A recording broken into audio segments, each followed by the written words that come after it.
Take a look at those center caps on the back wheel.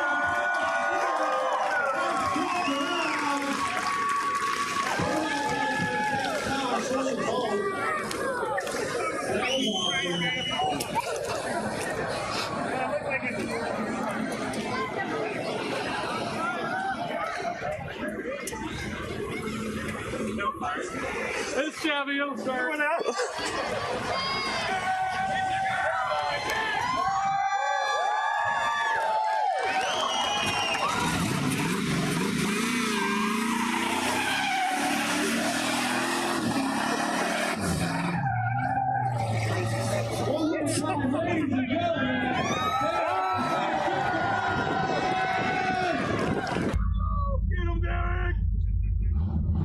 No, we don't want to get into everybody else's broadcast or their program here, Thumper, but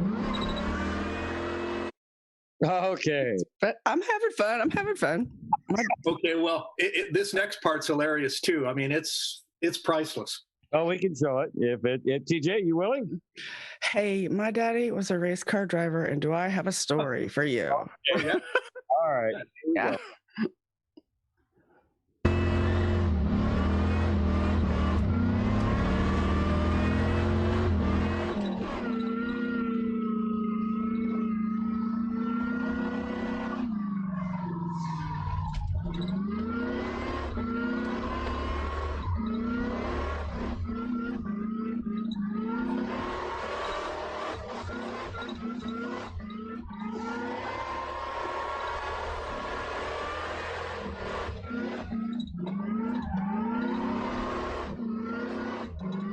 I don't think you're a good man down.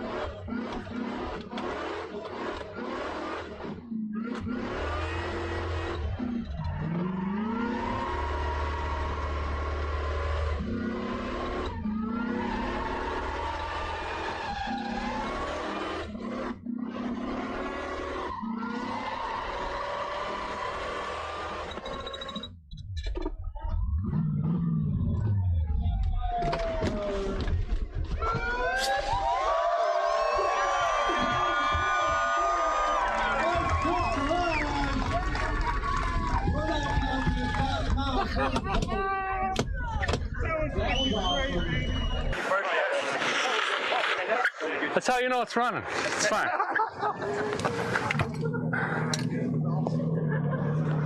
Too much America. Yeah, fire no more. It's a little bit too much America going on. I gave her all the Eagles, man. All the Eagles. That's bad. Strap held in. Oh, lost the plug wire.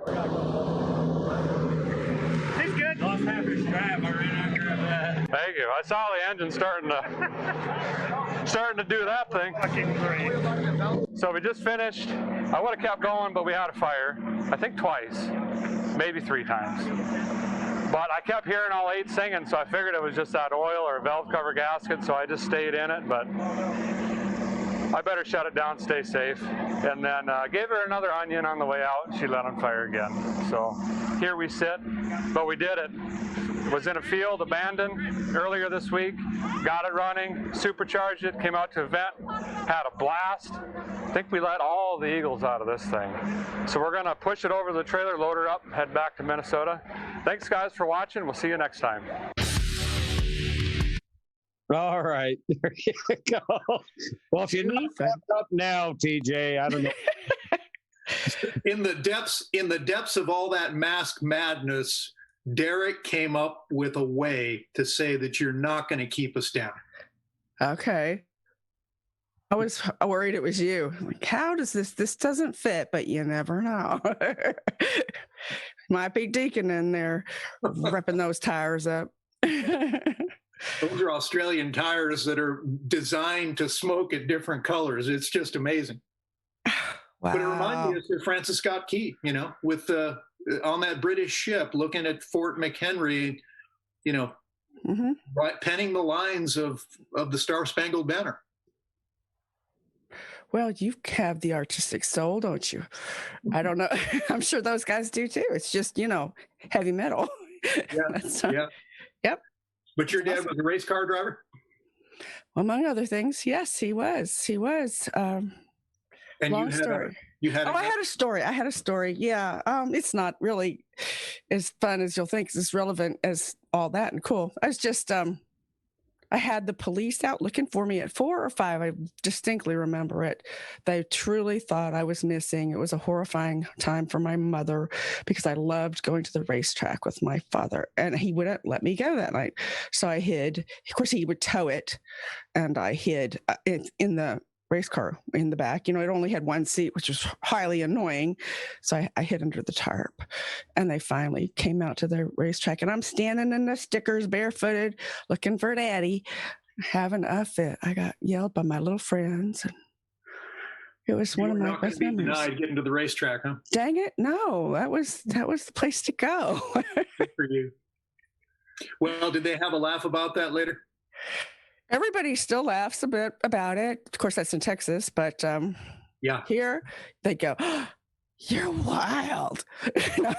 Pennsylvania's been quite an adjustment for me. But no, I think the whole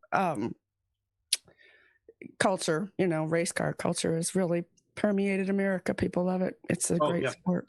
Yeah. So. Well, yeah, that Vice Grip Garage, I think, becomes America's favorite wrench turning channel now.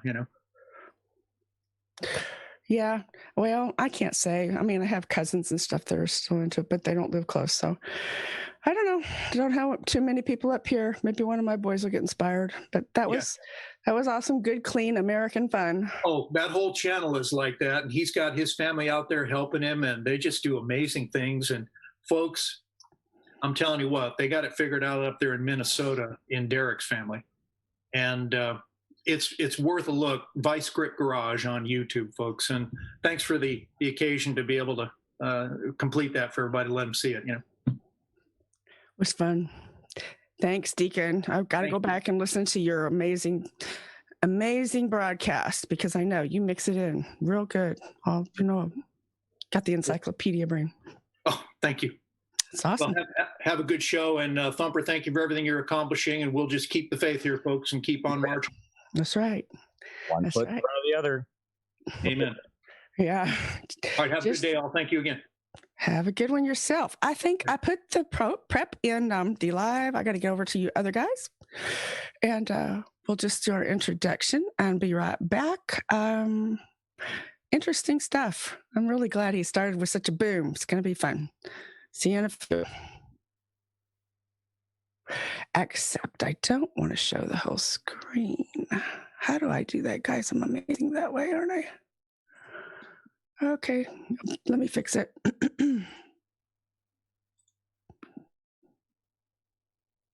Better.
Well, amen. I'm glad you guys like it. You know, I know a big reason why I do this song is because we have seen recently even some discouraging kind of videos and interviews and testimonies of not such good things happening in our military over the years, how they've been compromised and taken over by lots of evil forces, lots of darkness out there to try and do these things. But I really, truly believe there's been an awakening. It's not like it's just coming. We've been in one. And a lot of the people who are drawn to the military, patriotic souls, are ones that are also drawn to the Spirit of the Lord. And that is just so cool to see those guys. Years ago, that's actually, I gave you link in there. Who knows? It's out there many times. Where I got it from was We Love Trump, but I couldn't go there and get it out to you that quick. So I gave you a YouTube link to that song, Days of Elijah. And yeah, dry bones becoming his flesh. Very powerful words. But let's always remember only two defining forces have ever offered to die for you: Jesus Christ and the American soldier. One died for your soul, the other for your freedom. And I do believe with all my heart, a lot of life, you get what you are believing for. You get what you expect. If we even put the onus and speak the word of the Lord over people, very oftentimes self-fulfilling prophecies can go to the good side. Right? It doesn't always have to be, oh, there they go, making a self-fulfilling prophecy, speaking what comes out of your mouth. It's like everybody intrinsically knows whatever comes out of your mouth is what you believe. And that's what guides your life. Absolutely, it does. That's how God created the world, right? He didn't have to necessarily speak things into being because he is light, but all the creations that he did, he spoke. What we speak, we believe in our heart, and it's also a creative force because, it comes from what's in your thoughts. So anyway, don't want to go too far into that. One thing I think I forgot about doing at the beginning of this year, and this hair, sorry, I got to get hairspray. I start the year usually with what the Hebrew word equivalent, parallel Hebrew numbers mean, because that's sort of the language of the Lord, right? The language of the Bible, the language of our ancestors. And so the equivalent of 2021, let's go with 2020 last year, was 5780. And that was the year of the decade of the pay is actually the most important part that we came up with. The 8 meaning pay, which is your mouth, your voice. And speaking up. So I don't want to optimize this. Let's go here. This isn't going to be a long teaching. So, but it is, I think, important because of new places that we believe we're going to, the new thing that happening, that the divine reset that some of us believe that it is, right? It's going to be kind of funky on your screen, it looks like. I don't know how I did that, but hang there with me. So the prophetic meaning of 2021, the Hebrew, which is the Hebrew year 5781, it's like in magnifying your voice. I told you the year of pay, the decade of pay, I'm sorry, it was 8. We know the 7 is the perfection, and 5 means grace. If you listened to, which is a year ago, how would anybody remember that? Anyway, so we're starting something new. Reset. I hear trumpets in the heaven. We've heard a lot of things happen in the skies, but we love to hear the shofar. It's like everybody in the Patriot movement is really loving and just getting inspired by the majesty of God lately. It's so amazing to me. The people are so hungry in this movement, and I believe in the military and all walks of life, but it's really cool to see. So the trumpets always signify, making your voice louder, blow the trumpet in Zion, sound the alarm, that kind of thing. So it's not like I spent a whole lot of time asking the Lord for a full word. Usually it just comes sometimes unexpectedly, and when he wants to tell us something. I don't know why I did that. Booger. Did I maybe I X the thing out, huh? That wouldn't be a very smart thing to do. That is what I did, guys. I X'd the presentation out. Let me go back and get it. Quick. There it is.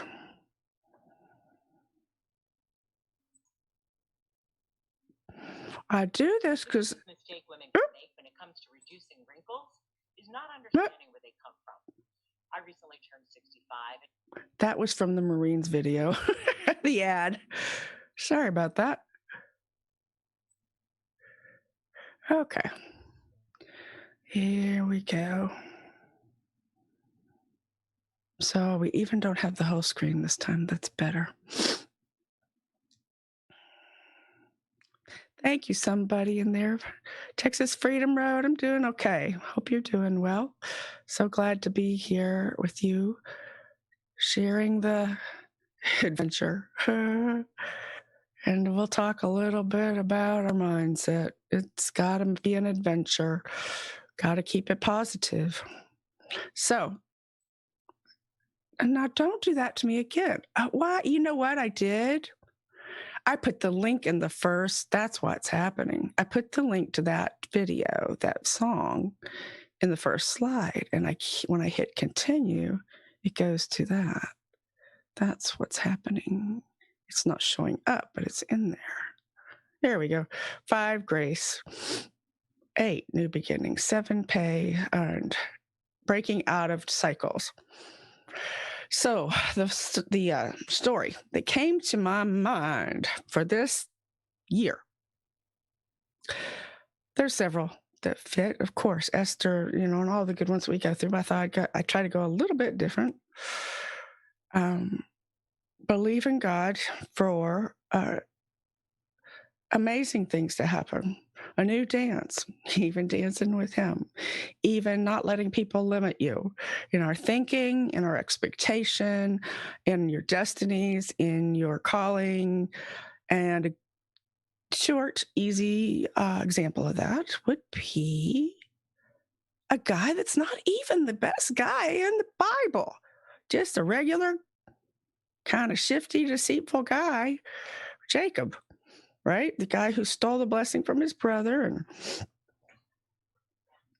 and was kind of a usurper, I think is what it means. Supplanter is even what his name in some books means. So, but still God loved him. God had his hand on him. He had the word of the Lord from his grandfather, Abraham. And he walked in the word of the Lord, even though he was not perfect. He did a lot of things that were a little bit shady. And then he had a wrestling time with the Lord, and he changed his name. And things changed from then on, too. But in this story, his father-in-law was kind of keeping him down, keeping him minimized, not letting him become in what he wanted to be. Made him work for 7 years to marry a daughter, and then he gives him the wrong one. So that wasn't a real good feeling. And I think I'm just going to give you the story and talk about it, but it is in Genesis 31. And then he has to work 7 more years. Who knows how old he was when he got there, for his wife Rachel, the one that he really wanted, right? And then Laban wasn't going to give him any dowry or good wages. He says he served him for years, and he deceives him. He changes the money, and he just isn't doing him right. So he finally decides to leave the plantation. Stop being a slave. Stop making bricks for Pharaoh in his own way, right? Go make your own way. So Laban was told on the third day, Jacob left, man. And he took his brothers with him, and he pursued them for 7 days and overtook them by the mountains of Gilead. But what happened was God had come to Laban, the Syrian, in a dream by night and said to him, you be careful that you speak to Jacob neither good nor bad. Very interesting. Then Laban overtook Jacob. Jacob had pitched his tent in the mountains, and Laban with his brothers pitched in the mountains of Gilead. And he just comes with the premise of saying, what have you done that you've stolen away from me, carried away my daughters, and taken them like captives with the sword? Why'd you flee away secretly and steal from me and not tell me? For I sent you away with joys and songs. I might have sent you away with the timbrel and the harp, but you didn't allow me even to kiss my sons and my daughters. Now you've been so foolish in doing so. Well, he wasn't too sure of all Laban's motives. He says, I was kind of afraid that you would steal them back from me, particularly since Rachel had taken these false gods in with her from her father's into their tent. And he just wasn't willing to risk that. So anyway, there was this back and forth, this discussion, and somehow Laban's heart was miraculously softened, sort of like the Esau-Jacob conversation. The Lord worked on him. And he knew that God had seen his affliction and the labors of his hands, and God came in and to rebuke him for Jacob, because Jacob loved the land and Jacob wanted to walk in the things that God had prepared for them. He didn't want to be minimized. He wanted to live on his own, make his own way in a new land, and they came to an understanding. Probably could have been done better just reading it to you. But early in the morning, Laban rises and he kisses his sons and daughters and blesses them. And he departed and he returned to his place. So they came to an understanding. It's not an impossible dream, right? For some people to come to an understanding. Come, let us reason together. I don't want to be your slave. Well, I know there's fascinating things going on in the stock market, and maybe not so good for some that don't really appreciate it. In their own way, you're not going to keep us slaves. And I'm not one that can understand it greatly or speak to it, but it's fascinating what is going on out there with GameStop and American movies, right?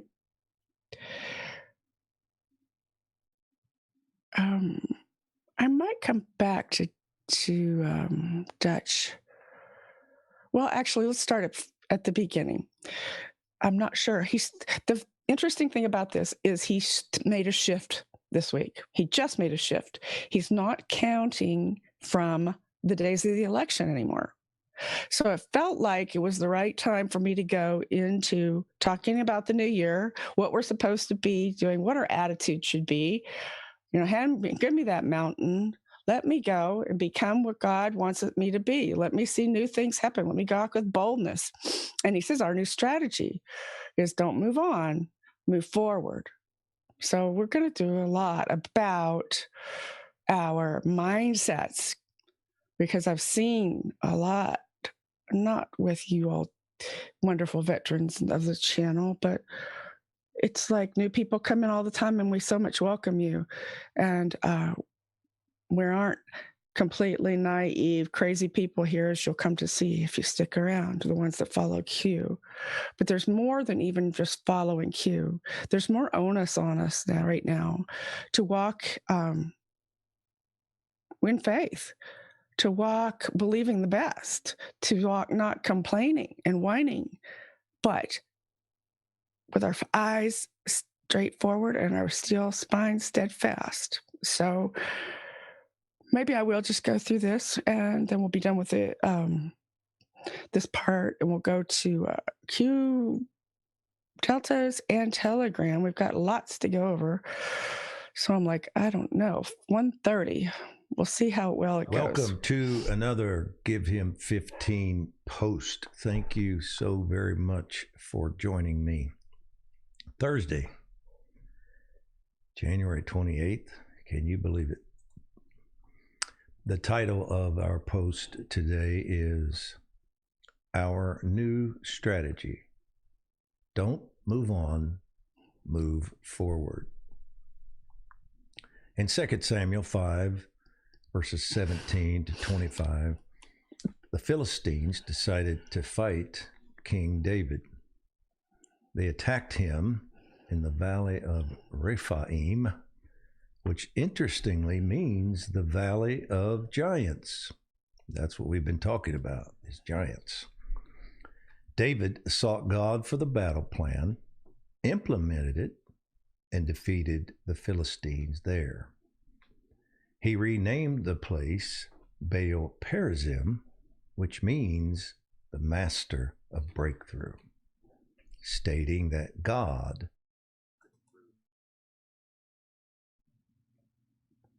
The Philistines, however, decided to attack David again and planned to do so in the same manner and place. Same enemy on the same battlefield, attacking him with the same strategy.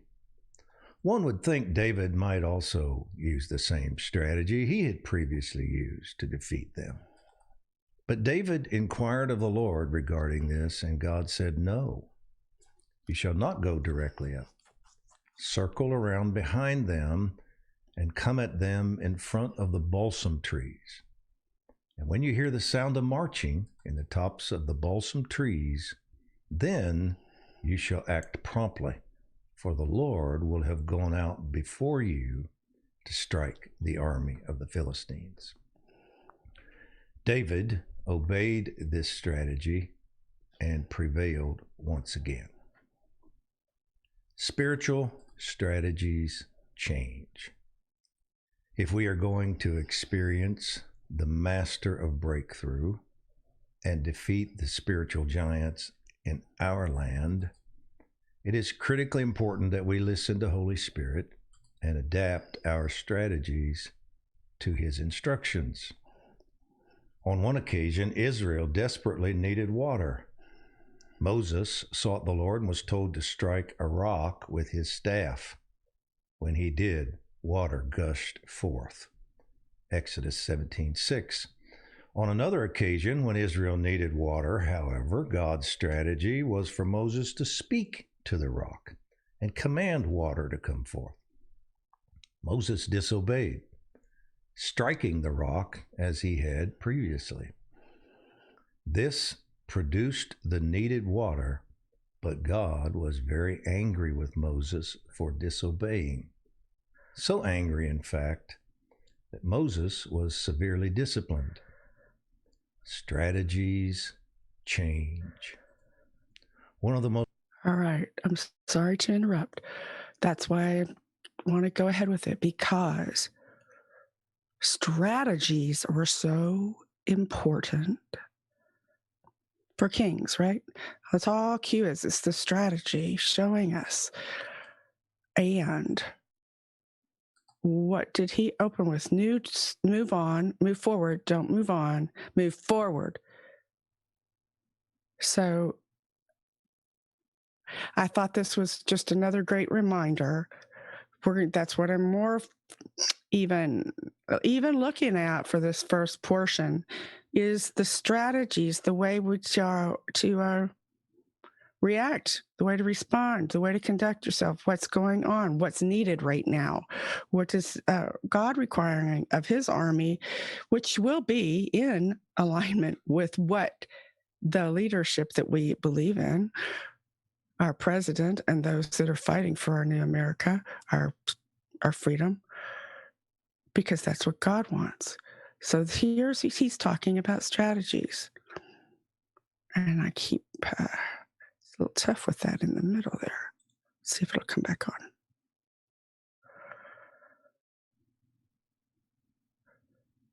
Also talking about giants, you know, just so many parallels. Most important keys to victory in spiritual warfare is listening to the strategy, wisdom, and timing of Holy Spirit. He wants to go before us and defeat our enemies, as he did for David, but can only do so as we implement his strategies. He prepares a table before us in the presence of our enemies and will refresh us from the rock of our salvation, Christ himself, but only as we listen and obey. We must tune in to his timing, tap into his creativity, do as he says. And this will bring success.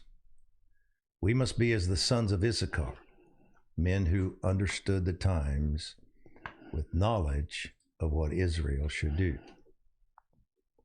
Understood there is the Hebrew word bin, which is really a mix of wisdom and revelation. That's what the word means, wisdom and revelation.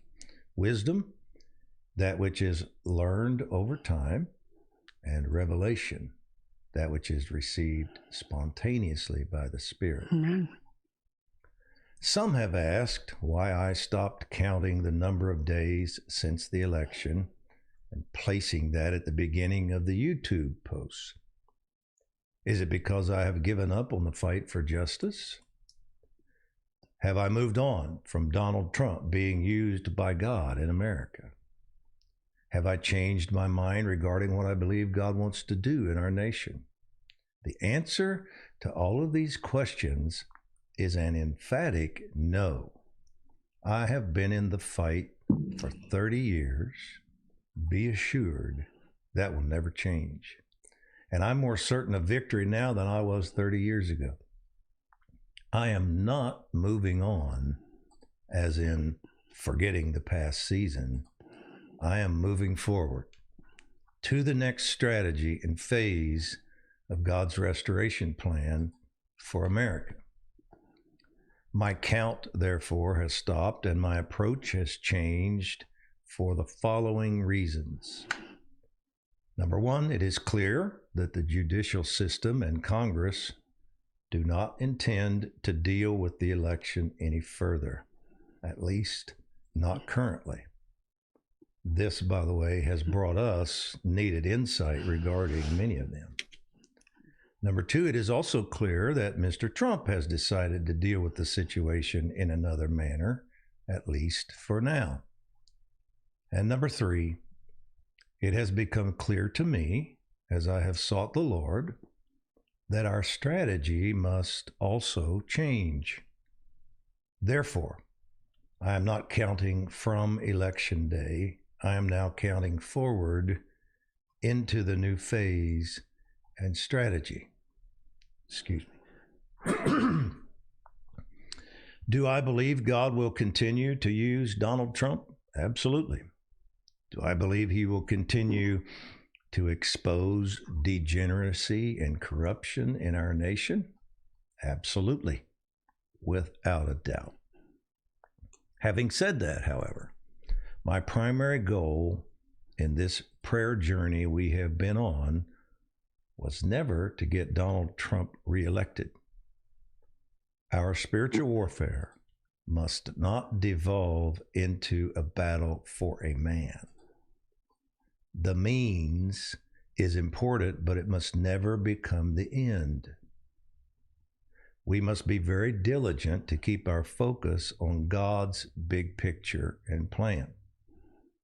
My goal and assignment in prayer was and is to see America continue turning back to God and fulfill her spiritual destiny, of which Donald Trump became an important part. Therefore, it was a very simple decision to persevere in prayer.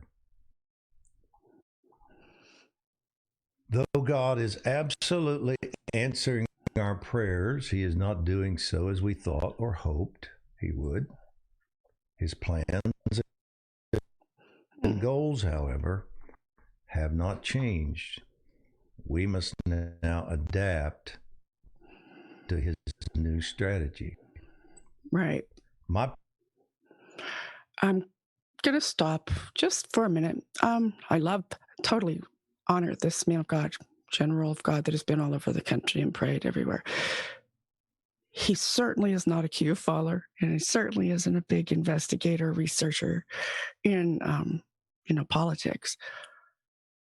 His calling is not there. It is for what the will of God is. And they happen to collide, blend, be in the same place as what we, the patriots, want, the will of God.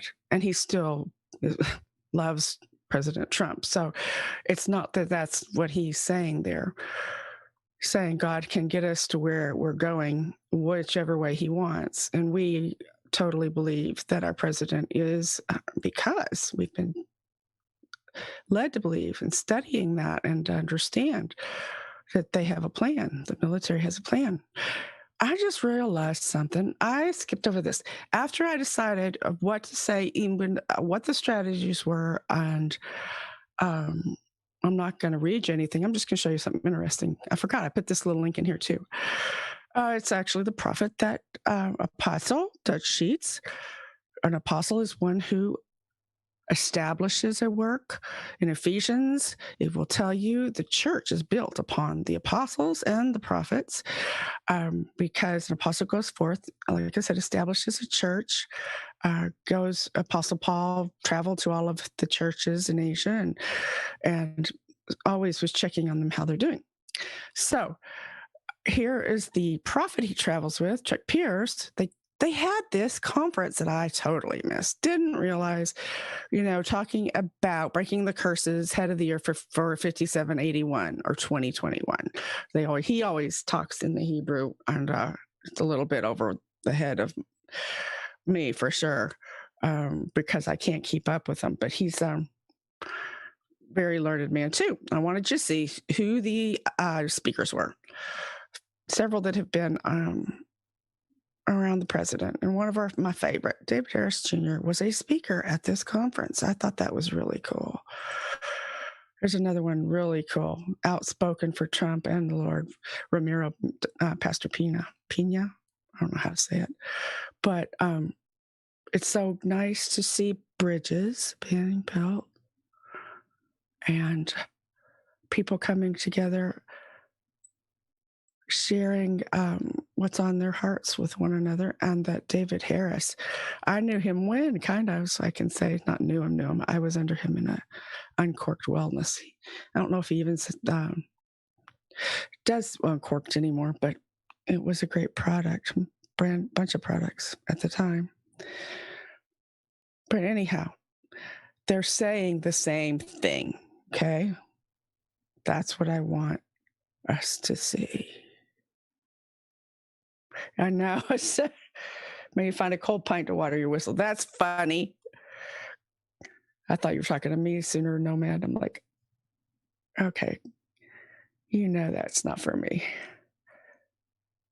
All right, so we love Dutch. We're just going to go on to the next slide because we're really running out of some time. I'm not going to play this interview since we just had one. This is actually the link. Sydney continuing to actually, the other title said to investigate some of the communications and comments on the inauguration.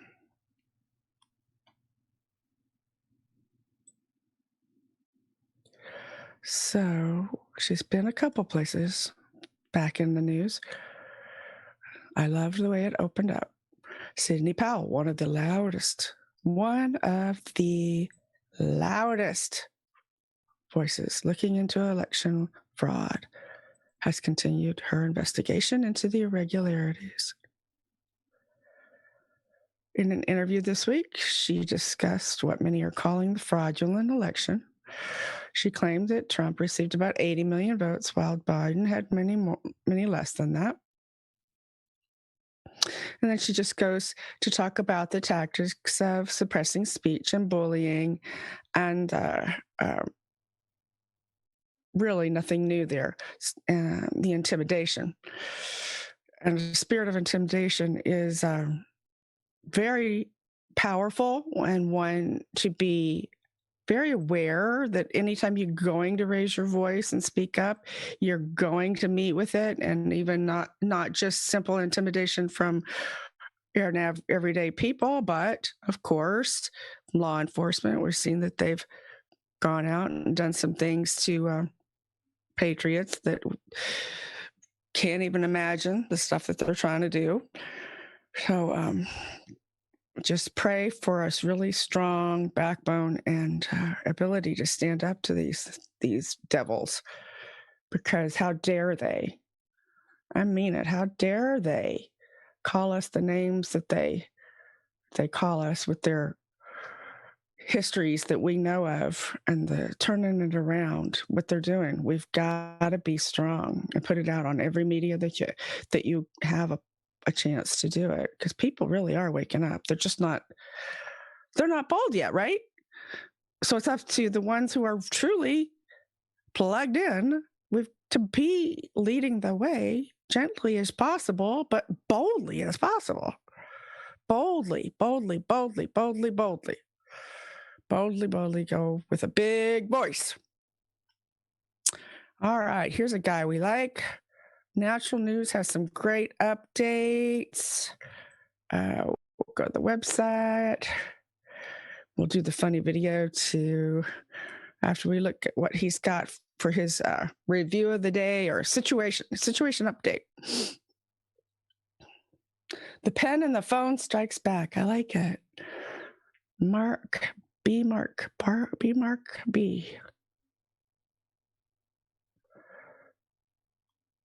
Ooh, see, stuff's happening so fast. That's what we have. I'm just going to go to Telegram after the top of the hour, because it's like they're just as fast, even faster than Twitter used to be, to tell you the truth, because the website isn't so bogged down by billions of users yet. They're right on it. Louisiana woman suffers uncontrollable spasms after Pfizer coronavirus vaccine.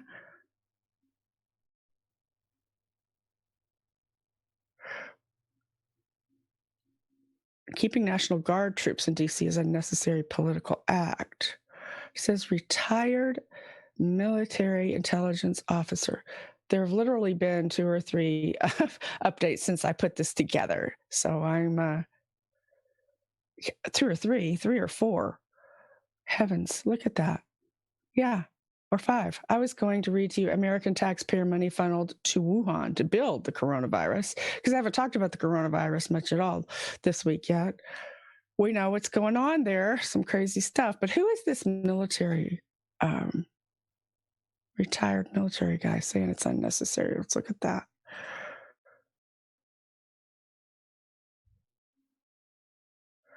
It's a good word. This will wrap up quickly after the first arrest.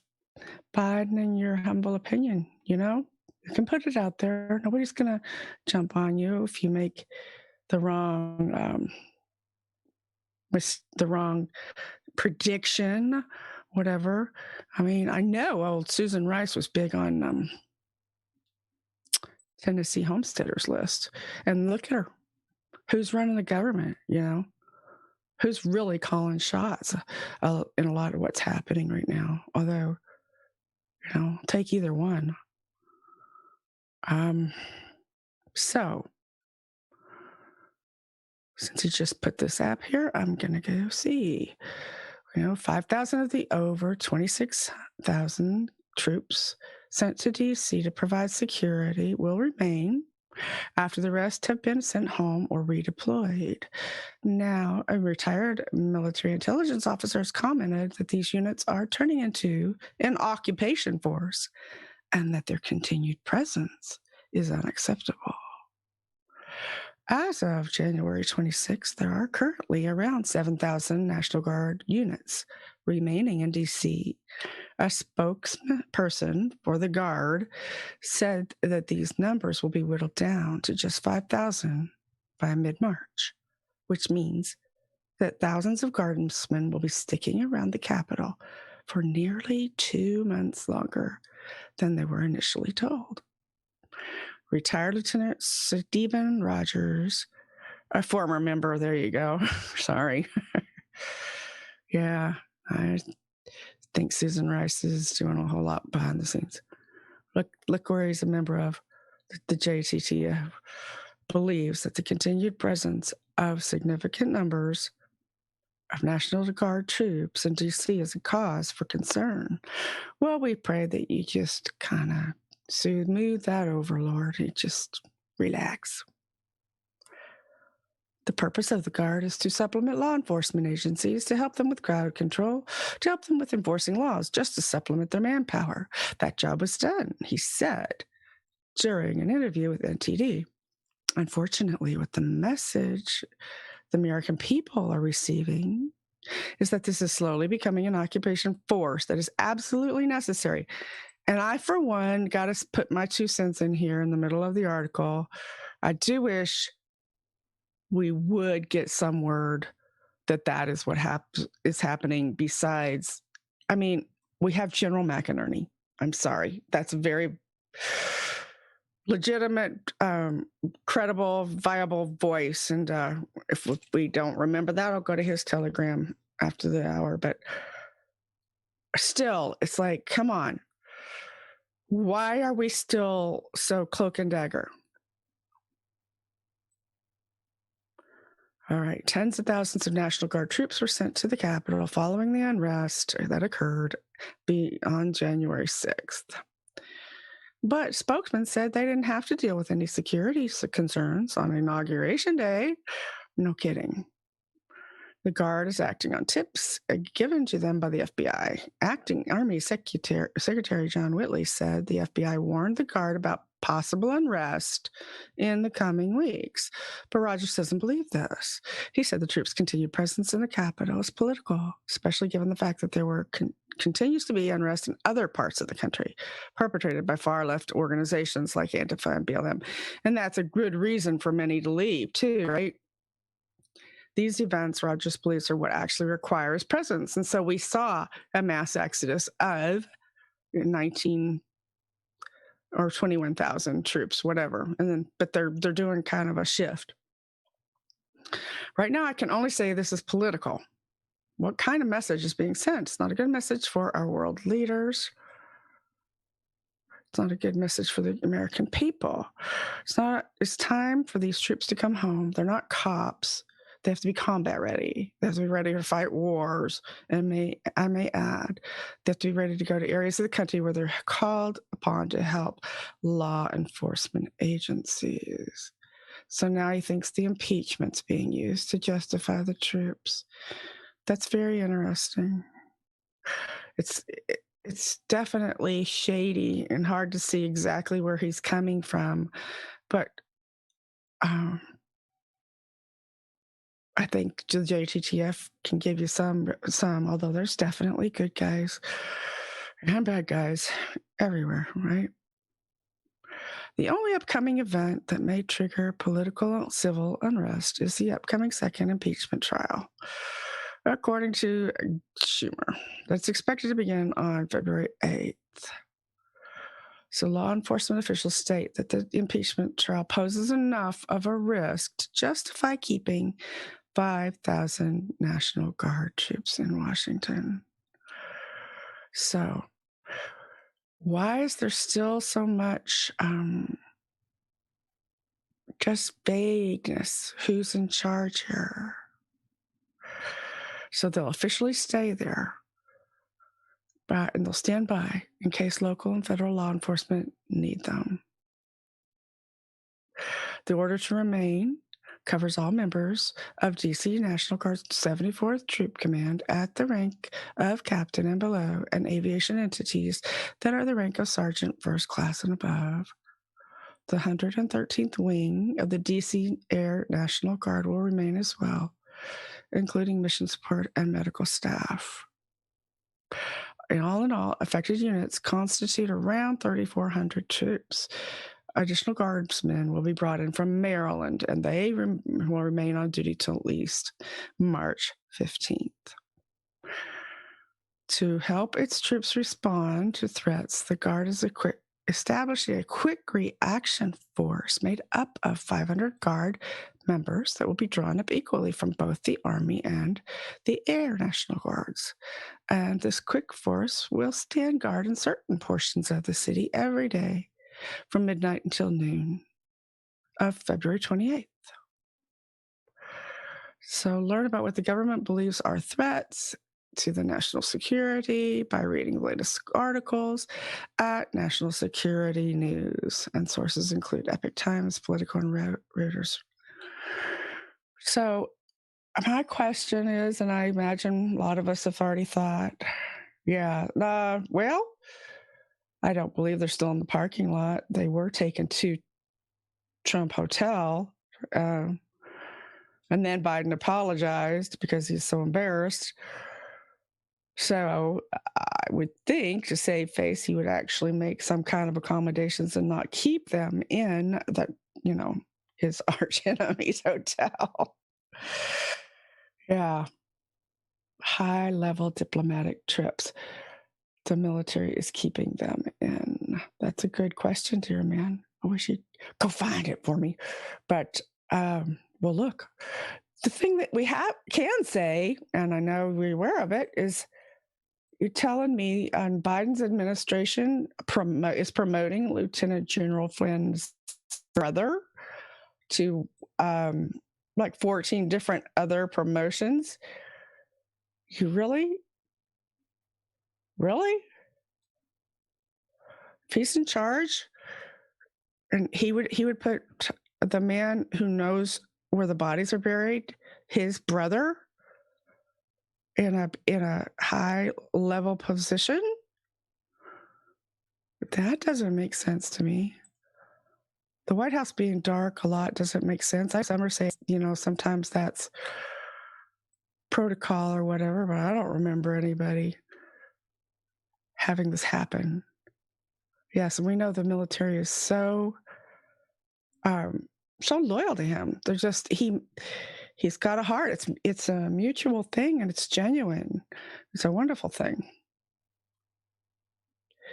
So I'm gonna see, how good is this funny gonna be? Mr. Natural News, Mike Adams, who's a brilliant guy, came up with something funny, and give it a minute. I think it gets better as it goes on. You may have already seen it. Try not to put up stuff that you have already seen, but I can't watch, every minute of the day here. So we'll see. We'll do his funny for a break.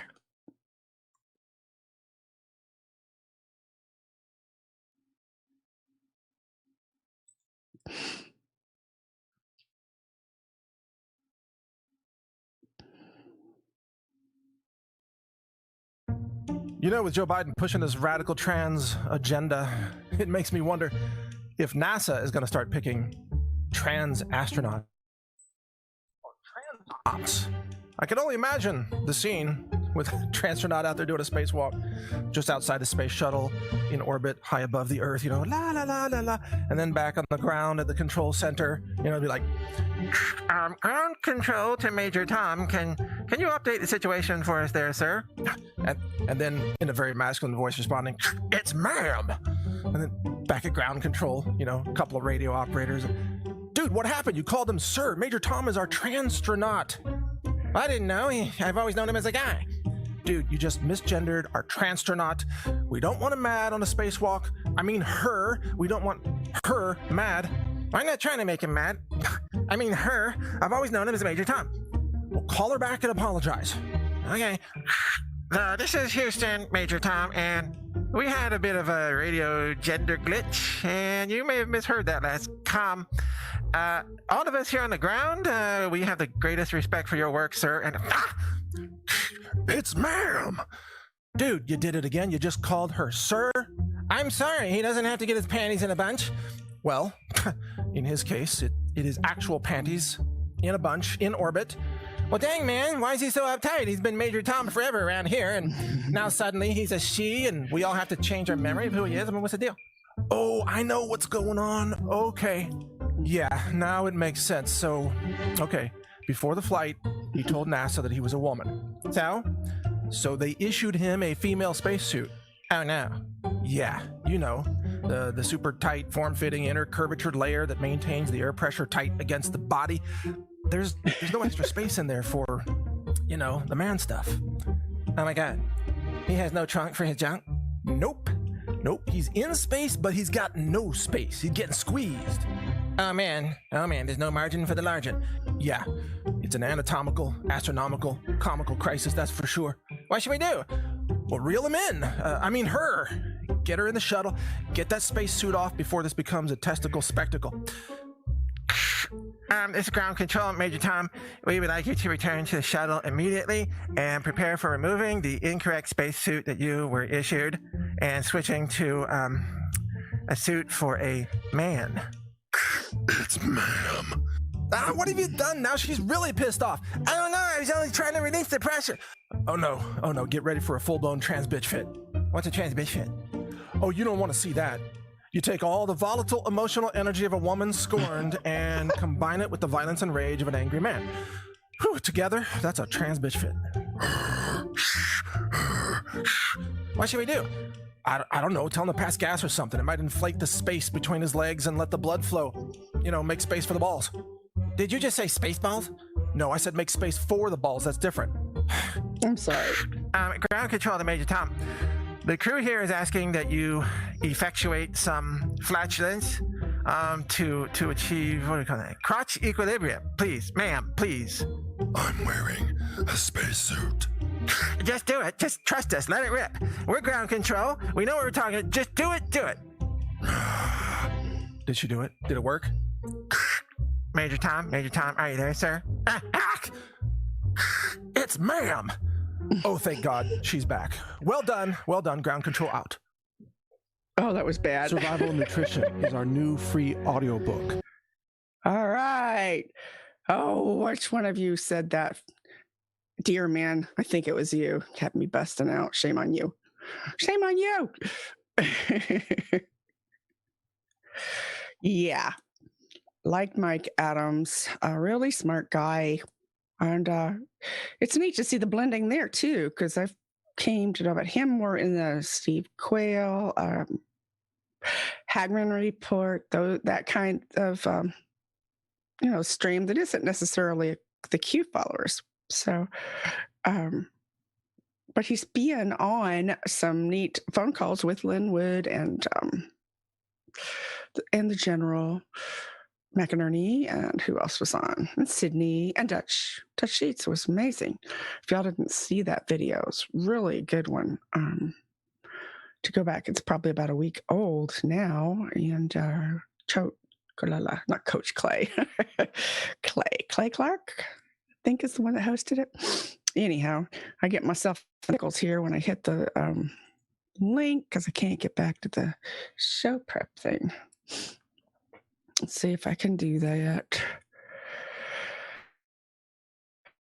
I tell ya. I'm sure you guys have seen some of the really funny trans jokes and stuff out there that people are going to have to deal with if they actually really go through. Did he really go through? Sometimes I go into denial, honestly, and I think Biden really didn't just sign that girls are going to have to have both genders in the showers in the schools. He didn't do that. He didn't do that. Right. Clay Clark, Thrive Time Show. Yeah, thank you. Yep. Great show. Great stuff. And Linwood was choosing to put a lot of his big bombs out there. He started with him, and he seems to be moving around a little bit more. Another big voice, right? Huge voice. Speak loud as we can. It's going to take, I always like to say this, every who in Whoville. If you don't remember, Horton Hears a Who, nobody, they didn't get to the tipping point until the littlest, tiniest voice in Whoville raised his voice. Oh, how Fox News is defending QAnon. That's just a little article about, I believe it is Laura Ingraham. And sort of just, it's really a free speech sort of an article, but Q was brought up. If only they could get the distinction. The Q is a military group. Well, 10 people, 3 of which who are not military, under 10, 3 of which are not military, or that's how it started out. Anyway, the Anons are the people. The IMS, this is a great article. It's actually kind of old. This is the one I promised to read the other day, and I just never seem to get to it. But really puts it, you got pictures, you got diagrams, you got simple language to explain to your friends and family how the central bankers really, they make sort of like what we see in the NGOs and the nonprofits, all kinds of things that just keep creating them and then merge them together. But it's always this cloak of secrecy about their dealings. And but it's a really excellent one. I don't know if I want to go there because I want to go to Telegram because I know it's going to have a bunch of breaking stuff.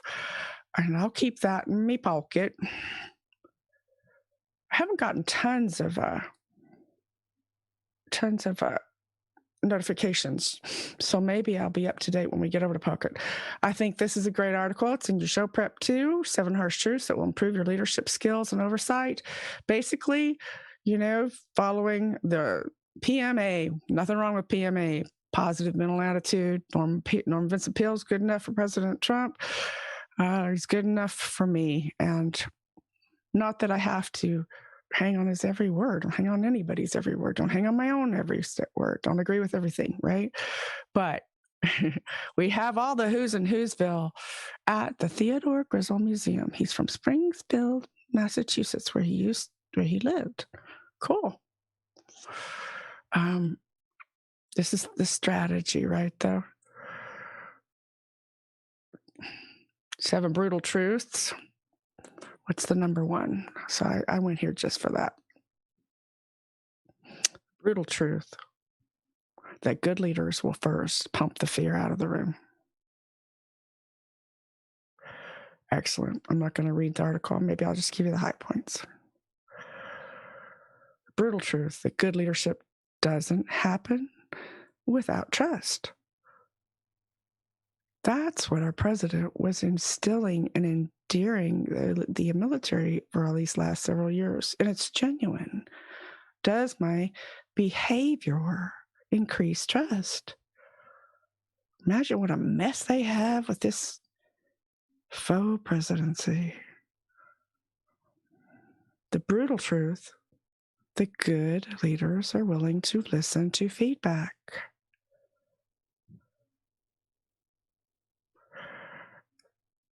Sometimes people are hesitant to even give feedback, but putting on the ears is a good part. It's the best part.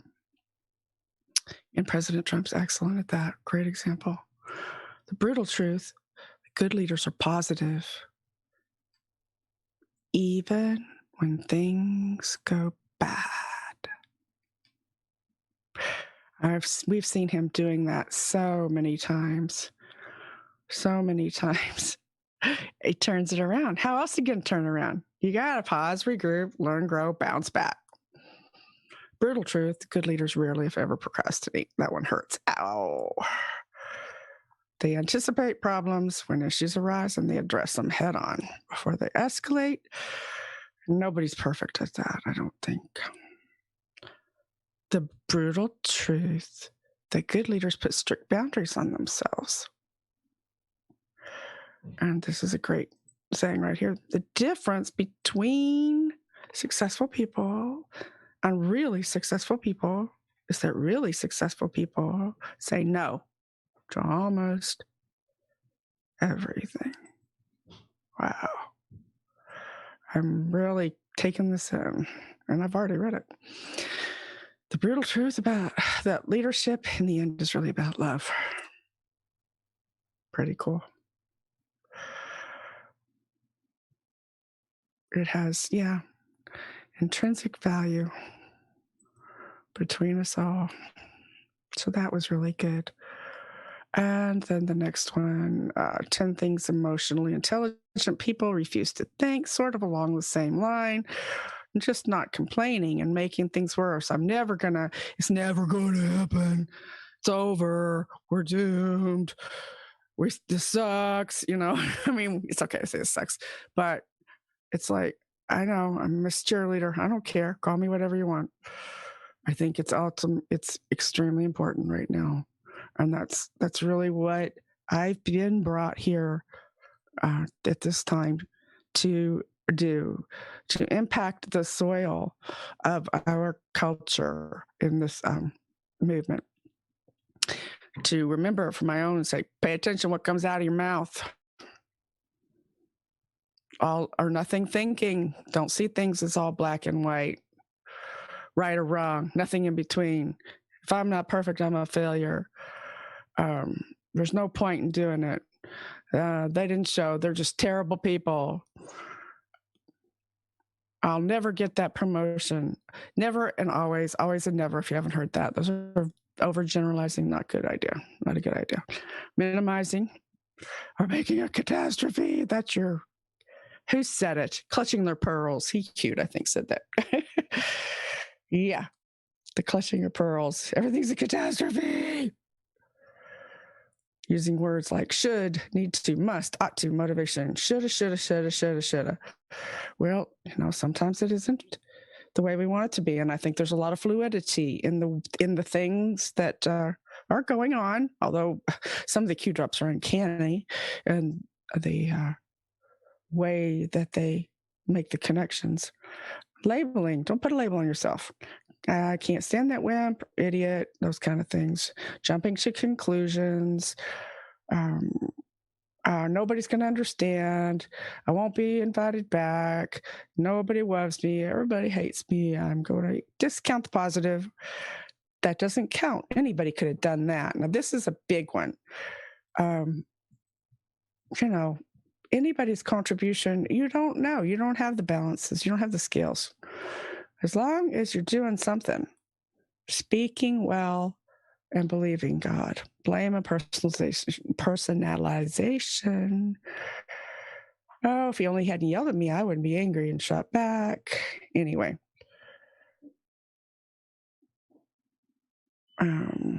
Mental filter, always looking at the negative.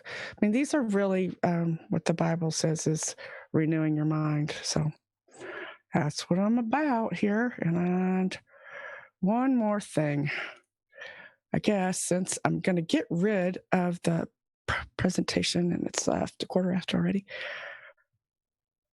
I don't know if this is a good example, but it's a good video.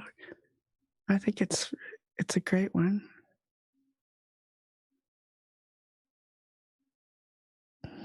By at Q time. I'm sure I found it on Telegram. Think yourself happy. Good job, home girl.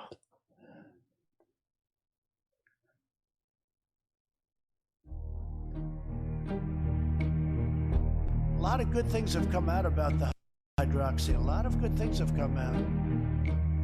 You'd be surprised at how many people are taking it, especially the frontline workers, before you catch it.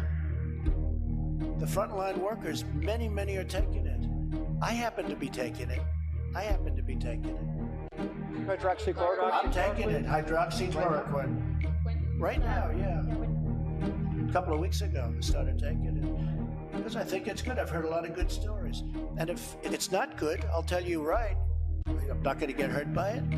It's been around for 40 years for malaria, for lupus, for other things. I take it. Frontline workers take it. A lot of doctors take it. Excuse me.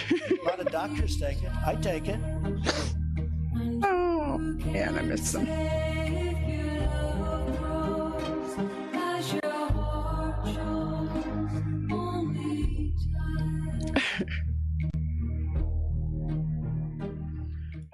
that felt good. Awesome, doesn't it? Might be stretching it a little, but it was so good. They're amazing. What these people come up with, they're just amazing. And it really does. You could take it apart and then analyze what a great service a leader does when they show you, get back up, may fall down, I'll get up again, right? Hopefully you don't fall down on the highway. Oy vey. In between two semis. That's going to be a painful process getting back up. All righty, let's see what we got over here.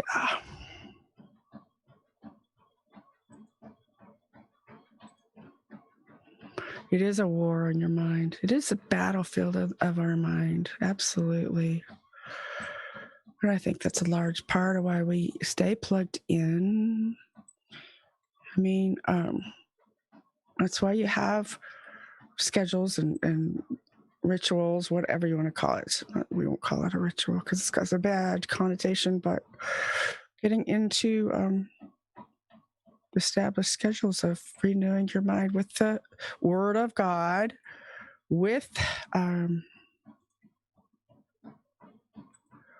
leaders who exemplify it without preaching. That's the best. Just show it. Absolutely the best. The best preaching is that which is done without a word spoken. Right? About it, but how it's done. And that's what we love about him so much. A good leader. And General Flynn is another amazing leader. So doesn't surprise that they're a team, right?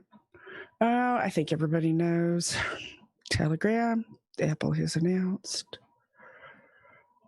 that they're going to remove the Telegram app from their phones without notice. Telegram announced that to prevent this, apply the mentioned settings. So there we go. For us Apple users, go to your settings, screen time. Gosh, I could sit here and do this again live to make sure I got it right. Content and privacy restrictions is the second thing to do. See, I don't even remember it being that. I'm sure I have the latest iOS thing, but you apparently turn it off. Content and privacy restrictions, or you turn it on so that the restrictions work. I love this Telegram app. I'm telling you, just because there seem to be so many anons on it. Deleting apps do not allow. There's a biggie right there. So that is, this is an important one to go, especially when you're like me. Yeah, I know Android is different. Sorry. I don't know if there is one in here. We might actually, have that same problem, and we can go. Somebody hopefully will have the solution. But this is a great one because I will sign up for an app and not notice that it's a recurring charge, and it'll have 6 months of $6.99. I've had that happen. And going here, you can also look and say, what have you done? Why is this money coming out? And you can stop it in iTunes and App Store purchases. So installing apps allow, but deleting apps do not allow. So that was a great advice for those of us that are really, really digging the Telegram app. Is there another letter in the alphabet that's going to start talking to us? It's interesting. Yes, you. You guys are witty. Am I whispering? I'll turn it up, then I'll turn it down. I guess I have, someone said, a contemplative voice. So I took the low out in the well, I didn't take it totally out, but put it way down, and put the higher in the mids up. I'm not exactly an audio specialist, but it seemed to me that would help my voice. So, yes, it did happen on Parler, and they were all on there, all the biggies, right? But they seem to be making their way there. There is a supposed, Donald Trump one, but that's not him on there. He's not made, any statement that it is him. So that it's like Gab, they're holding it for him. So, yeah, it's confusing to get this thing to work on Android. I can't tell you. I haven't had one in a long time. All right, let's see what else we got in here. This is just the ones from before I came on. See, that last one was at 12:51. We're going to have all kinds of new things pop up too, I know.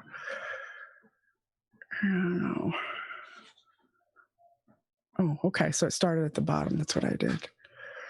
Oh, dear. Maybe that's just a meme, an inconvenient truth global. There's a face you don't ever want to see in your dreams or an alley or anywhere again, really.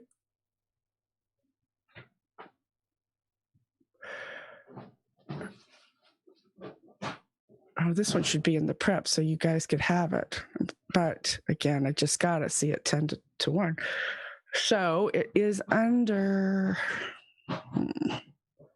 Save it, man. Peppy Lives Matter. And it's showing some of the connections. We know who that guy is. And Gates and Soros and Fauci. Bill Gates really wants people to stop spreading conspiracy theories about him and Fauci. Poor thing. It would be a shame if we reminded everyone that he met with Epstein multiple times after he became a convicted pedophile.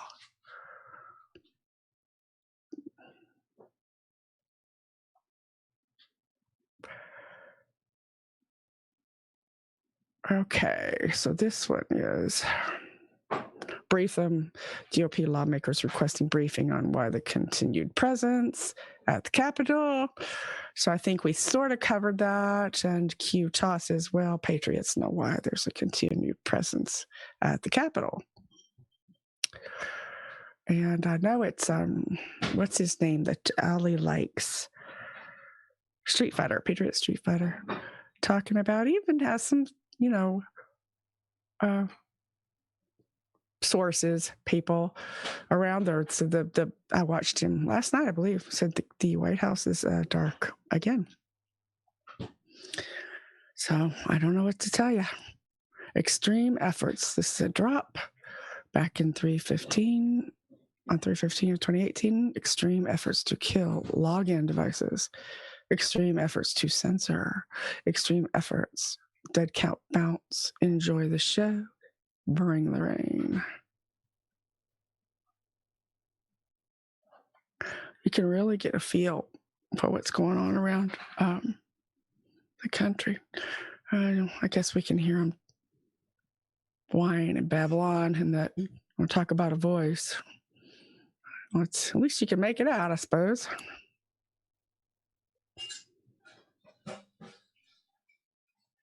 There it goes.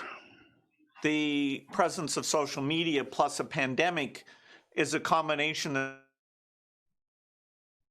and nobody would have predicted that I and Dr. Fauci would be so prominent in really kind of evil theories about did we create the pandemic, are we trying to profit from it, and on and on. And so I'm very surprised by that. I hope it goes away. This percentage that's really misled by these conspiracy theories, it's unclear to me. There's millions of messages out there, where my name or Dr. Fauci's name is used, but do people really believe that stuff? We're going to have to get educated about this over the next year and understand, what how does it change people's behavior? How should we have minimized this, either working with the social media companies or explaining what we were up to in a better way? From the foundation's point of view, the fact that he took that rescission of the global vaccine money, which is super, super important. The fact he rejoined the WHO, the fact that he's appointed smart people, the fact that Dr. Fauci will not be suppressed. And they'll take full advantage of Francis Collins and Dr. Fauci, who are wonderful people. In terms of the epidemic, it sometimes felt like they were the only sane people in the U.S. government. Okay, everybody. Breathe, reach for the sky, stretch, and get that out. Poison out. Blow it off. Okay. All right, Pinky Patriot, we'll go there. Absolutely. Yeah. It's hard, but figure we might as well see what he's saying, right? Yeah. I didn't know I was going to go there.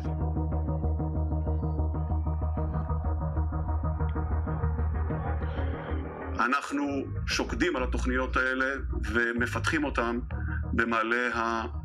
נפתח אותן במעלה השנה הקרובה. מי שיחליט על הפעלתן הוא כמובן הדרג המדיני. אבל התוכניות האלה צריכות להיות על השולחן, קיימות, מוכנות ומתורגלות.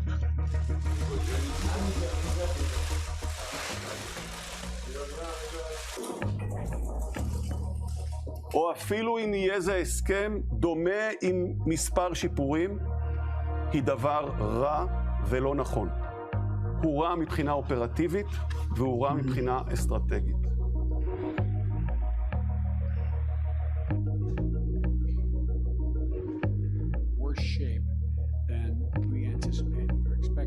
One whole year we waited and listened. The Europeans made promises which they either couldn't or wouldn't deliver on. We then began putting aside some of our commitments, and if they rejoin the deal, we'll do so as well. And for an entire year, we kept going forward this way. But we've always said, as soon as you return to the deal, we'll return to full compliance the next hour. And that doesn't mean we're going to show it in the future.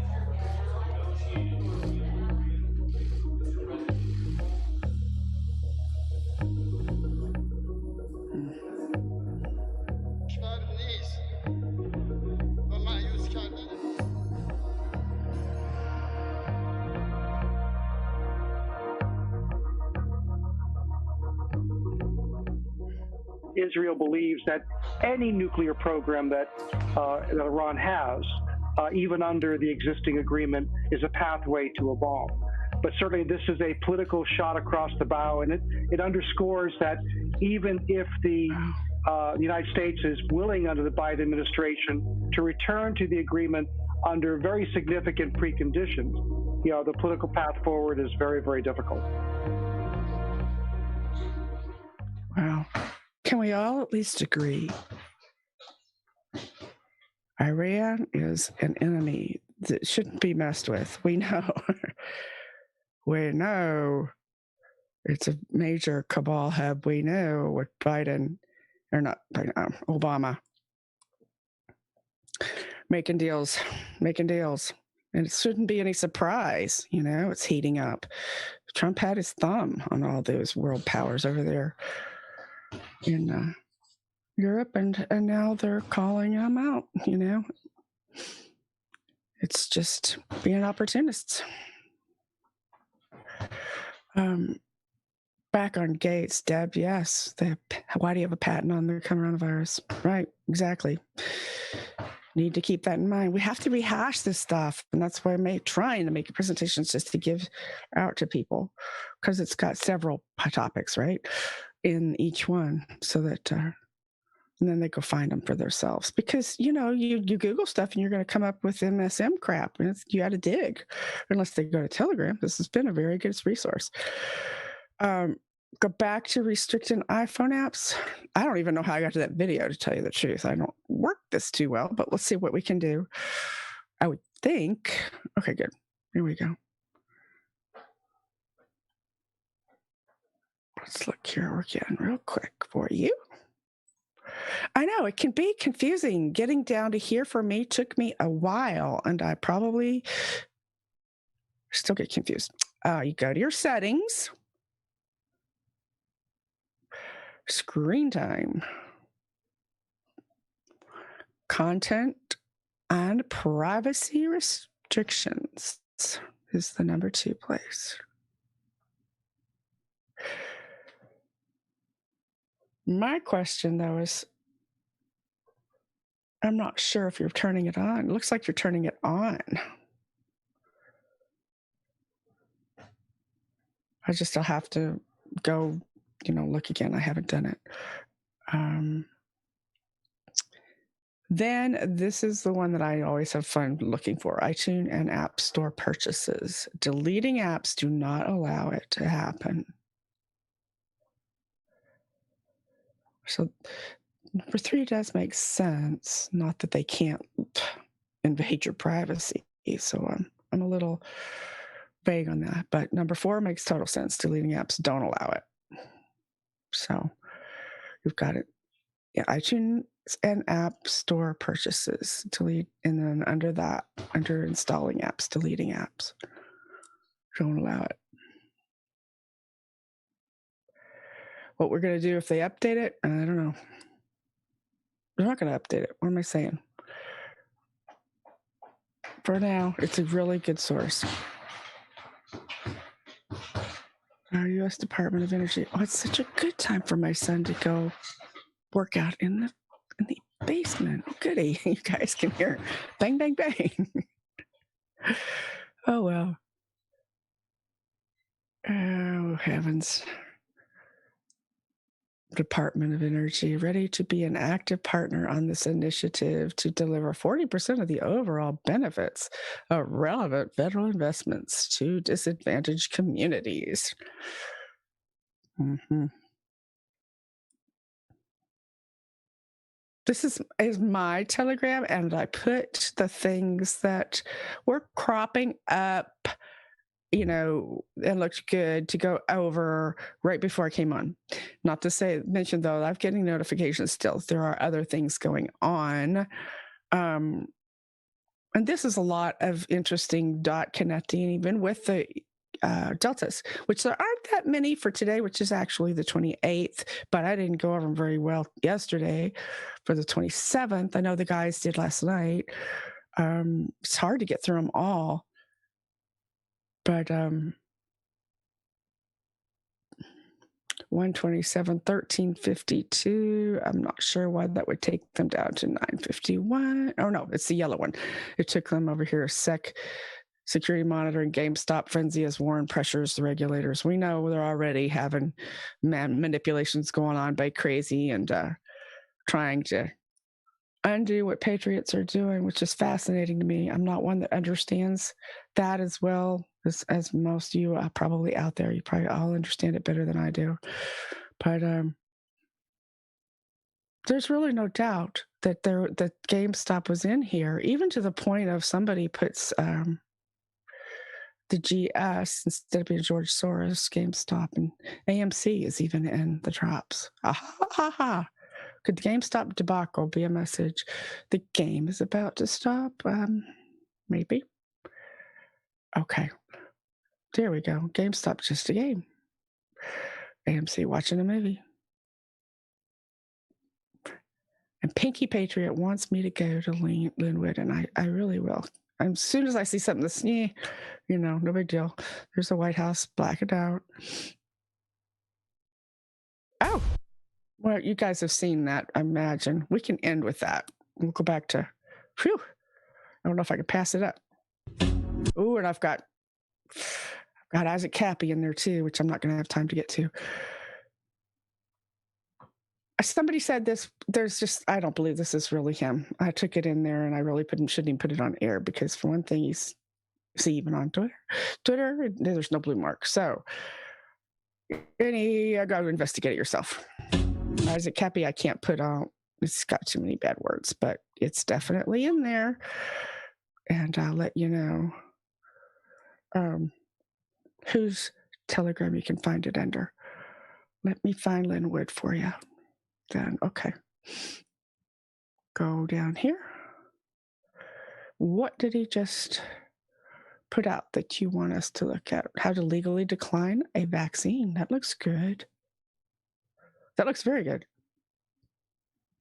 Step 1, do not refuse a vaccine. Otherwise, you will be considered belligerent. Instead, you can politely decline the service by doing the following. Ask the doctor, does this vaccine have MRC-5 in it? They all do. These are aborted fetal cells and other DNA. If the vaccine contains MRC-5, you have the right to decline. That's amazing. Step 3, also ask, is there a possibility of iatrogenic reaction, an adverse reaction caused by multiple compounds or drugs interacting with each other from the vaccine?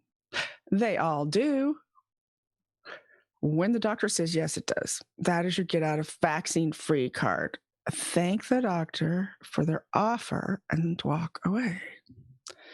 Remember, doctors have sworn the Hippocratic Oath, which is to do no harm. Again, religious grounds, I think so. We know some religions use that all the time. So they must honor your request to do no harm. This is how we can legally and respectfully decline their offered mandated services, and there's absolutely nothing they can do about it. Now you know. So, and you know, if they're going to open up the schools, that's the thing.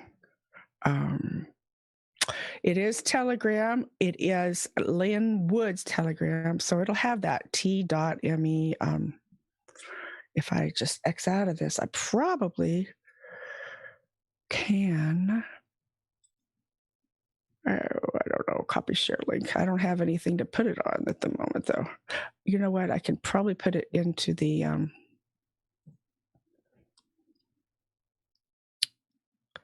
presentation for you, but I can't do it at the moment because it's behind here and it'll look messy. You guys would have to wait for me to do it, but I do have it, and I'll make sure you have the presentation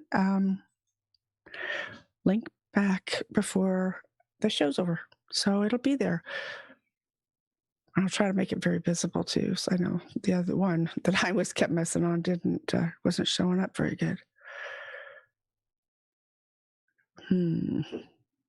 We know so many people have come out and suffered so much for it. Let's see what he says. You're not alone. Today we have a very special guest with us. Her name is Dr. Lee Merritt, and she's got a bio. I could spend all half an hour on her bio. I'll just kind of go through it real quick. She started her medical career at age 4 doing house calls with her father.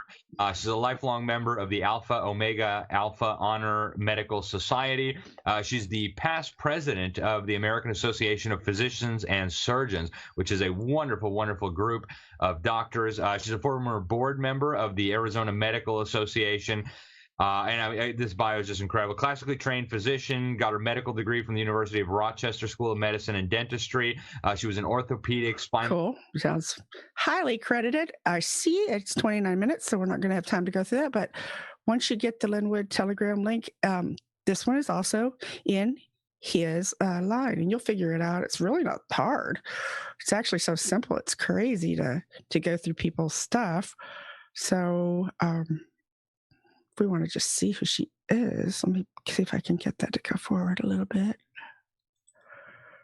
See if they show us a picture.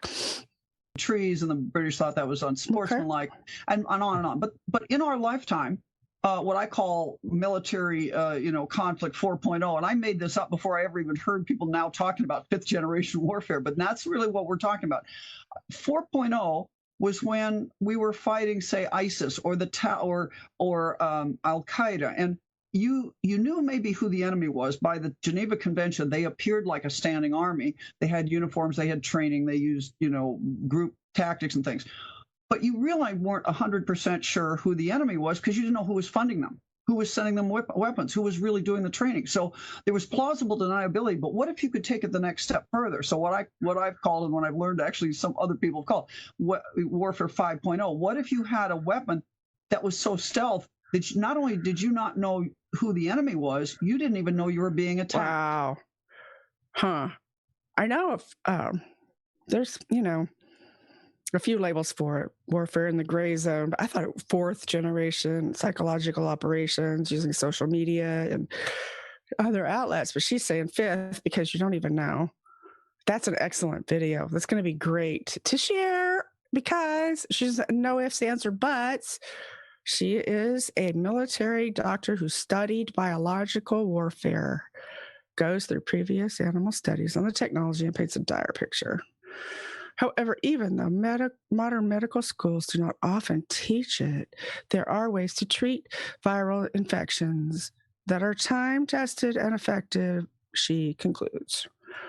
Well, that's great, and that'll be under Linwood, too. Somebody said something I wanted to see in the chat.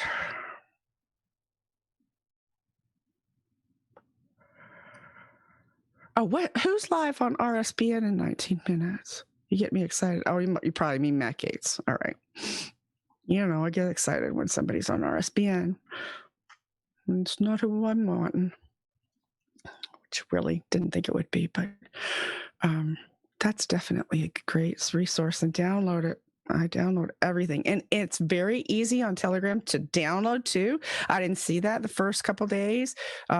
It'll come up as just a line, kind of a shaded one. It doesn't show real clearly, but you just click it. Oh, here. I'll show you.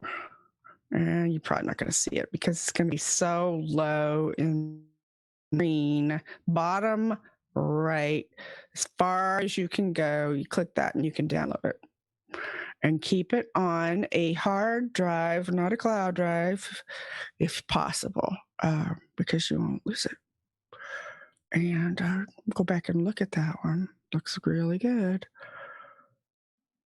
She gives a vitamin call out on what to have on hand to build immunity. Oh, I love that. Thanks, Texas. There is a desktop app for Telegram. Yep.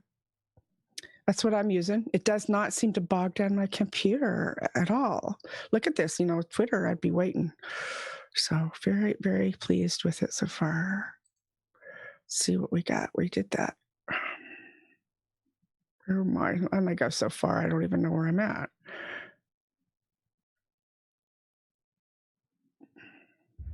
Oh, we did that one yesterday. Oh, there's the whistleblower. Want to see if you can hear it today? Oh, I know why. I'm probably still in Linwood's. That's why I'm not back in my saved ones. I imagine everybody's heard this, unless you're not on Telegram on Linwood. So back to Rod Rosenstein for a moment. What can you tell us about his involvement with foreign nations, with any type of intelligence transfer to groups outside of the country? This goes back to the FBI operation called Ghost Stories. It was very successful.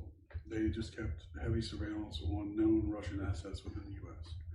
Everything they were doing, they found what they were communicating back. It was just surveillance, but if you knew what they were sending back, then it would go the other way. You could tell what they were accessing, what they had access to. It's a really good operation. It was supposed to be very successful. It was Obama and Biden who did the Russian reset, along with Secretary Clinton, and they didn't want any problems with the Russians. Of course, you read with Rostom. So they told them to cancel it. Well, they didn't. They kept their communication open with them. Yeah, I know it's hard to hear, and I haven't opened up an editor to make it better. So he's got, another one down there. That was naming Rod Rosenstein, Obama, Clinton, and Biden, I believe he said, in the Russian reset. So, yep, he does even go there. Yep. He talks about Pence. I don't know if it's in this one, but it's definitely either, I got to get out of Lynn Woods. That's why I don't know where I'm at. I'm in his Telegram. I got to go back up to where I've saved. And that is right here. Not that he's not great. Not that there's not a lot of stuff coming in, too. I see one of my favorites, RE5GAM or something. I don't know what that means. I wish y'all tell me.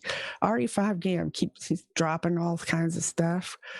We the Media, I believe, is Inevitable IT. Forwarded from Linwood. Yeah. Forwarded from the Q Time Network. A lot of that going on. So that's why I try to stay in my saved ones.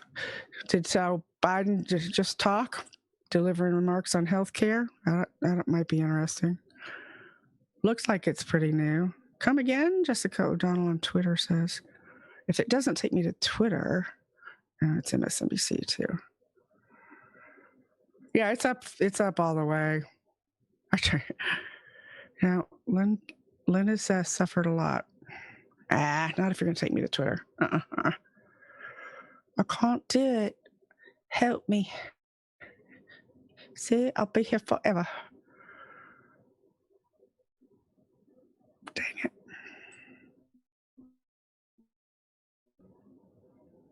We'll go back. I wanted to check and see. RE5 always got some good stuff, too. I know everybody's going crazy with the stock market, so it might be a lot of that, but it might not. And I saw it's been dropping a lot, so did you see this? I don't want to have to download it. Let's see.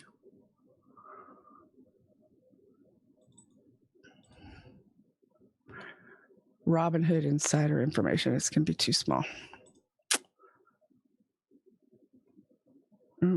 Well, he's got a drop from the board 13 minutes ago. Everyone is admitted by we're on the stocks. Yep.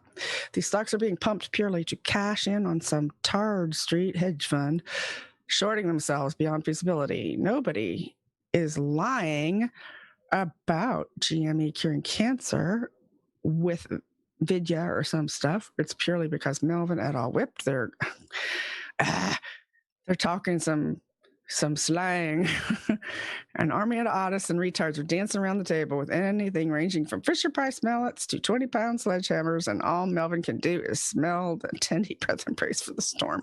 Wow, is that some unintelligible jargon for those not in the know about hedge funds and the stock market? Wall Street MBA is going to work today after being outsmarted. You think it's going to work?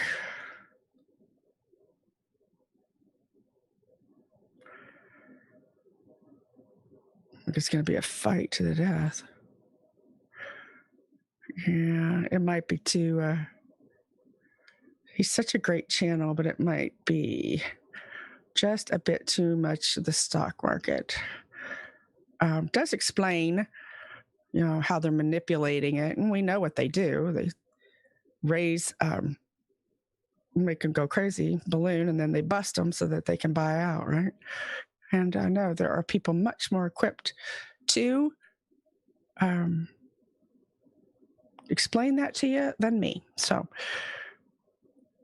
hold on, Gamestown Link. I'm not sure. Unsealed documents are about to drop, and I know there has been, and I'm not even going to have a chance to get to that, Jelaine. Because really, you got to go through it pretty good to make sure you get the stuff that's, bottom line with meat in it. I don't want to go there and have to read through a bunch of stuff until I find the page where what's relevant and what we really want to know is going on. So, Ivan Rakin has some interesting, definitely interesting theory. can show you a little bit. You know that Indy had him on a show not too long ago, and really cool guy. Obviously,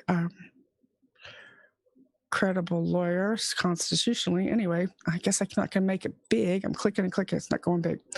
But what he said here, he was talking at 3 o'clock in the morning, too. I don't know if I don't have that one. But he says, while Congress, based on the recent actions with regard to the second impeachment, see my previous post, recognized Trump as the current president, even if the Senate does decide to convict with a 2/3 vote, this will be constitutionally insufficient. The Constitution requires under Act 153, that would be Section 53, Clause 6, that when the President of the United States is tried, the Chief Justice shall preside. Yes, that's one of the claimers, one of the things that wouldn't allow that to happen. Since Supreme Court Chief Justice John Roberts is not presiding over the Senate presidential impeachment trial, the vote will not be constitutionally valuable and thus not binding on President Trump. So we'll go back to his first one. Oh, heavens, I would hope I have it.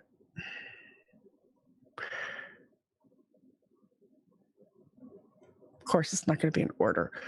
Basically, what he's saying is they're treating Trump as if he's still the president. Yeah, see, I have all these documents to go over, but I haven't done it yet. So it's not easy. It takes a little bit of thinking. Shadow president, that is from General McInerney.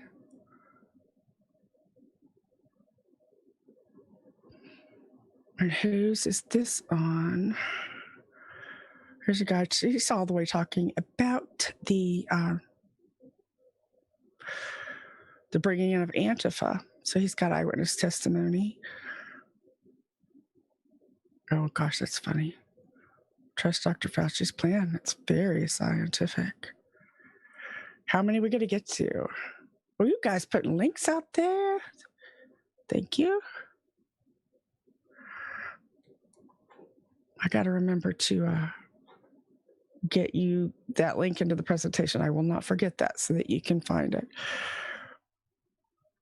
There's Patriot Street Fighter I was talking to you about. His resource at the White House, explaining what's going on in D.C. There, you can't beat boots on the ground. You really can't. I believe this is from an Inevitable, I could be wrong, Inevitable ET. I'll know when I X out. He's talking about the Reichstag fire back in 1933. The German parliament building burned down. The Nazi leadership and its coalition partners used this fire to claim that communists were planning a violent uprising. So the Democrats' parliament burned down, and they were using it to blame the Republicans were planning a violent uprising. They claimed the emergency legislation was needed to prevent this. The resulting act, commonly known as the Reichstag Fire Decree, abolished a number of constitutional protections and paved the way for Nazi dictatorship. So, old playbook is the cue drop he's referencing with the Nazi tactics. This is an old playbook still used today. Then/now, compare and contrast. How did Hitler gain power? Manipulation and lies. What events created population defiance, extremism? They're cheating the people and absolute subjugation. The photos were strikingly similar. That's what I really thought was very interesting about that. Amazing. So that was pretty cool. Well, I wanted to get to that. Then we'll get to Avenue here. We'll end with Phil Avenue. There's a cheery thought, but it's good, and it's right in line. So, yeah. Here we go.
Wow.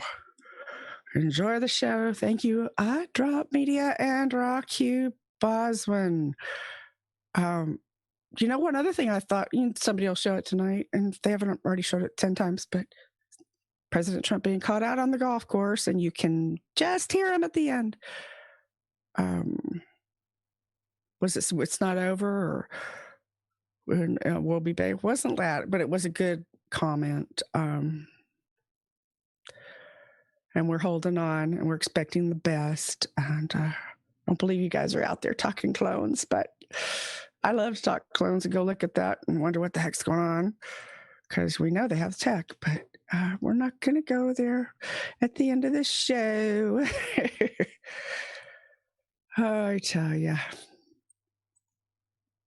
I see some wonderful gentlemen are here. I totally want a President Trump clone. Or you do? That's a good idea.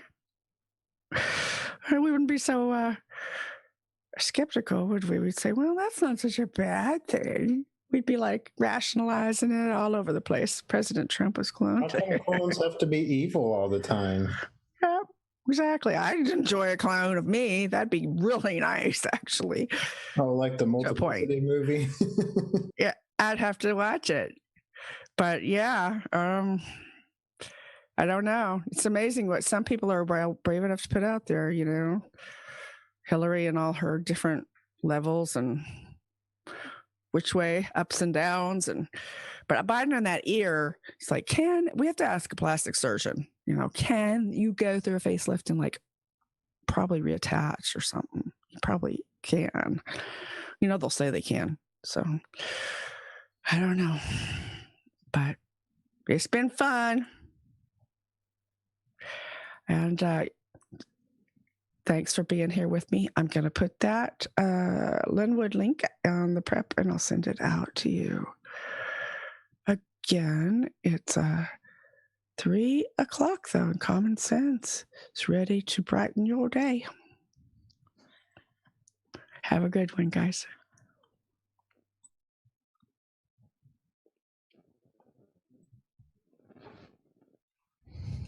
All right, I need someone to stall because I can't play the open yet. I got to change permissions because I updated Zoom. That's funny. Man, can say, oh, I just shut my thing off. I see Janet's here, Sue, and Indy's here. So you've got Glory too. You can have a great show. Just let him get it down. It really is a whole lot of machinations to get things going. So thank you for our understanding, and you're always so gracious to us because, you know, it's a challenge, even for Pro Glory. So, Janet, are you on Thursdays? Are you on every other Tuesday day? and Thursday? Tuesday and Thursday. Great. Get it down on your mind. You will see her. It's a treat. So make sure that I'll look for you. I usually do leave it on, but sometimes I don't, I go out and do stuff. So yeah, it's a good thing. Yeah, we do have lives to lead. Yeah, you wouldn't know it by looking at my living room right now, but yeah. You think nobody goes in there. It's true confessions. I get the same thing. I'm like, somebody else, do I have any clean socks? I'm like, I don't know. Did you wash any? That's a good question. It's an excellent question. I'm sure if you washed them, you have them, or they're in the dryer.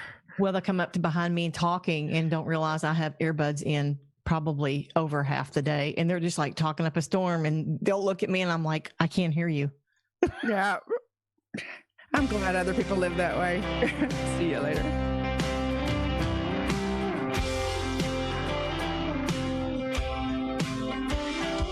I saw her flying there by the dawn's early light. A little tired, a little tore up, still hurting from the fight. And then it hit me. You ain't gotta pick a side. You can love your fellow man and still have pride. Welcome to Common Sense on Patriot Soapbox 24/7 live stream. Real news, Q-Post, news analysis, guest interviews, and your live call-ins. Indie News at 3 to 5, Monday through Friday, Eastern Standard Time. Enjoy the show. Cause the stars and stripes are so much more than that old piece of cloth on your grandma's porch. It gave us that American dream to be anything that we want to be. It don't matter where you are, from a one-room church to an uptown bar. Don't care if you're black or white or who you love. I stand for the flag, and the flag stands for all of us.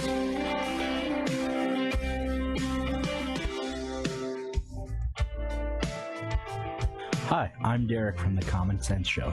You can check out my website at indienews.org, and you can also contact me at indie_news1@protonmail.com. Cause the stars and stripes mean so much more than that old piece of cloth on your grandma's porch. It gave us that American dream to be anything that we want to be. And it don't matter where you are, from a one-room church to an uptown bar. Don't care if you're black or white or who you love. I stand for the flag, and the flag damn sure stands